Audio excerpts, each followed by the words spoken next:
Hello and welcome to Africa and Beyond the Television Network. We continue to look at what is happening in the nation of Zimbabwe without fear, without favor.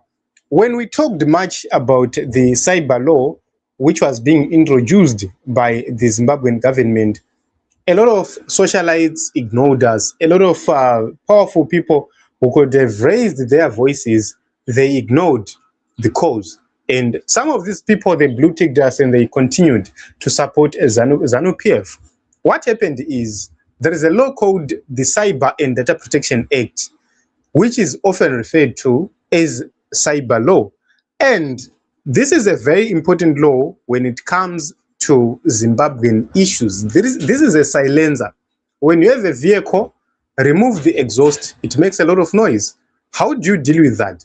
You bring in an exhaust system with a silencer. This is what happened. This is a law which came into effect on 11 March 2022. And since then, we have started it to see it being used slowly against the people. At a certain point in time, there was a war of words between Mudiwa and other people. I'm forgetting the actual name of the person. A report was made to the police, and the guy had to apologize. Recently, we have seen the police issuing a statement that they require to see Dr. Nunzwa.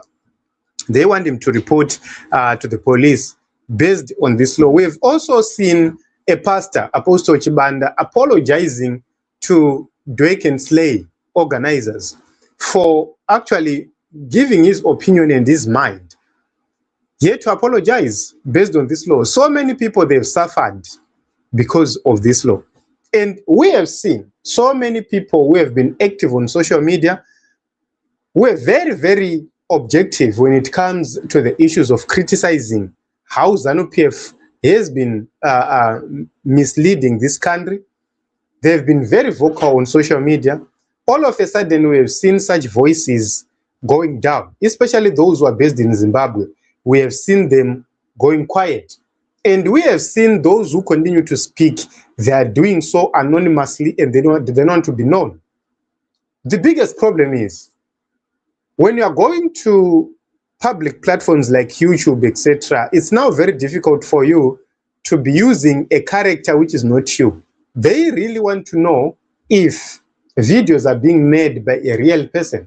That makes a lot of people to come to be known publicly for who they are, so that they are not detected as non-human beings.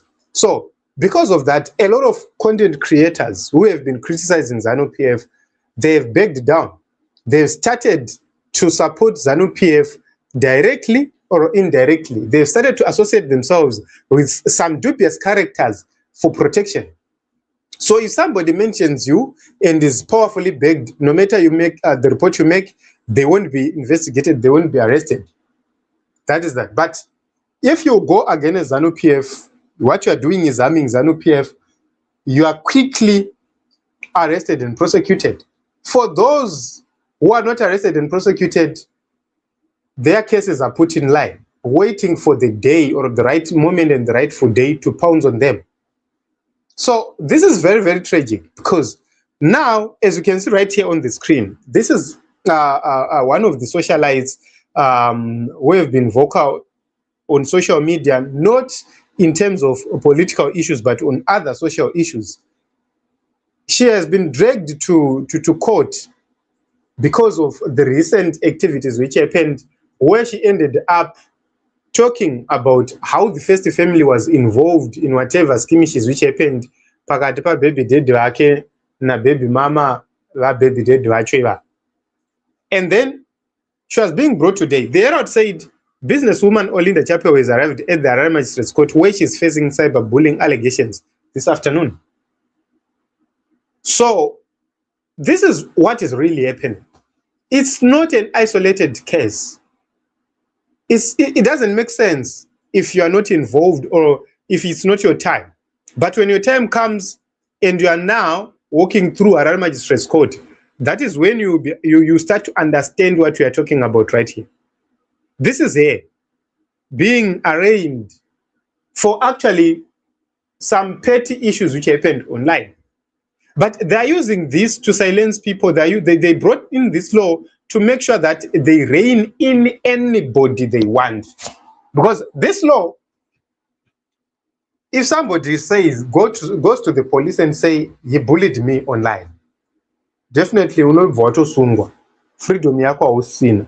You can no longer speak. So you can't comment on real issues without consequences. All the people you are seeing, including us who are commenting online, we are risking doing that. So sometimes it's a matter of saying, kusiri kufande kupi. But this is the reason why you have seen a lot of people who have been vocal on social media backing down. Except for those who are outside Zimbabwe, who do not have plans to come to Zimbabwe anytime soon. They are well established elsewhere, kunana UK, kunana South Africa, who know very well kuti hapana dera vachamuka vachinzi vasungwa, they are now being deported back to Zimbabwe. Some of them, there are just a few people who are still vocal. The majority, they've gone down. Why? It's because of this law. So in 2022 and prior, we were fighting so hard, we were speaking so hard that this act, I think it started around 2021. That is when Parliament, finalized the law, and it started to work in Zimbabwe in March 2022. That is when it was gazetted and it became operational. So what happens is, this is a brutal law because it doesn't have guidelines. All right, it doesn't have limits to say it starts here, it ends here. It encompasses everything and everyone. So this is something which is very important. When we speak about important matters, there are people who do not care, who are right here in Zimbabwe. They don't care because somewhere, somehow, they're benefiting from ZANU-PF, somewhere, somehow, they're enjoying their life and they don't care. But it will come to a point where you get to the nerves of somebody very important or who feels that is very important, and that person will report you and takaenda. So this is a very dangerous law. If left unchallenged in the Constitutional Court, it will continue like this, making sure that people suffer, especially the most vocal people, especially the people who speak against it. So this is something which we need to talk about a lot in the nation of Zimbabwe, because it makes freedom of expression attacked. And what we have come to understand is, when you look at the Constitution, the Constitution is very clear. The Constitution is the supreme law. And if the Constitution is the supreme law, any other law which is inconsistent with the Constitution must not be allowed to exist. But we have seen that this law is coexisting with the Constitution, which is very, very clear about the freedom of speech, the freedom of expression, freedom of association.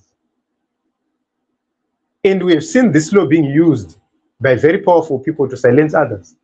So what you need to note is, every law is good as long it doesn't affect you. When it starts to affect you, you start to see how bad it is.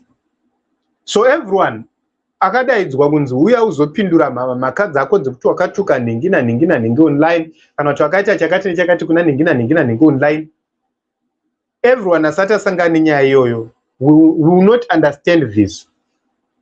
But when it comes to you start to understand this. So I need to give you a breakdown of this law in brief.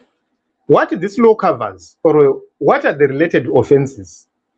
There is what they call unauthorized access and interference. This includes hacking into computers, phones, servers, or networks. And this also includes unauthorized access to email, social media, or databases. And this also includes interfering with computer systems or data altering, deleting, damaging. this does not affect so many people who are politically vocal or otherwise. But let us go to the to another group, the cyber fraud and impersonation.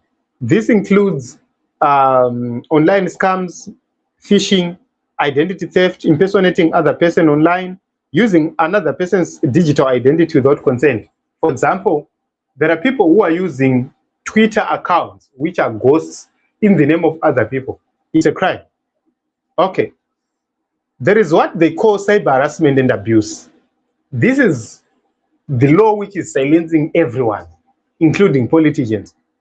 This is something which they say, this is cyberbullying, online harassment and threats, sending offensive, abusive, and intimidating messages repeatedly. This is where the controversy is, because what they call cyberbullying hapana malimits ekuti chinombonzi bullying chacho chinyi. So there are offenses dzekuti tikaenda physically face to face, you cannot report that offense kuti handitadzira ichi neichi neichi. But if you do the same things online, you get arrested. There are certain things which you can do offline and you don't even hear or get any consequence. But if you do it online, there are consequences. Why? Because the cyberbullying mtemo wakaiswa hauna ma-guidelines, hauna ma-limitations, hauna ma-brackets, hapana full stop, hapana chi. So this law or this section is very controversial because it overlaps with the law of free expression. And also, how it is enforced is political. As long as the law contradicts itself, it becomes dangerous. It becomes toxic. We spoke about these issues and we were ignored. Nobody cared to come to actually listen or even to bother to share what we have been talking about. We lost. And also, this law, it also talks about distribution of harmful or illegal content, that is child sexual abuse material, revenge pornography, extortion using digital platforms. So when you're looking at the law itself, there are other aspects which are good, and there are other aspects which are bad. And then you ask questions, where are we going as a nation?